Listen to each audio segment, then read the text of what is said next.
25. An objection. "But what," said Madame de Hautecastel to me one day, "what if the music of Cherubini or Cimarosa differs from that of their predecessors? What care I if the music of the past makes me laugh, so long as that of the present day touch me by its charms? Is it at all essential to my happiness that my pleasures should resemble those of my great-grandmother? Why talk to me of painting, an art which is only enjoyed by a very small class of persons, while music enchants every living creature?" I hardly know at this moment how one could reply to this observation, which I did not foresee when I began my chapter. Had I foreseen it, perhaps I should not have undertaken that dissertation. And pray do not imagine that you discover in this objection the artifice of a musician, for upon my honour I am none. Heaven be my witness, and all those who have heard me play the violin.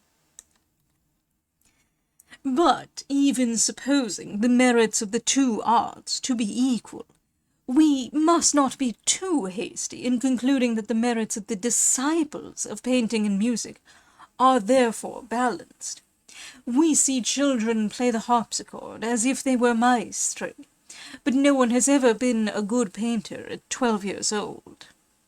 Painting, besides taste and feeling, requires an amount of thoughtfulness that musicians can dispense with. Any day may you hear men who are well-nigh destitute of head and heart bring out from a violin or harp the most ravishing sounds.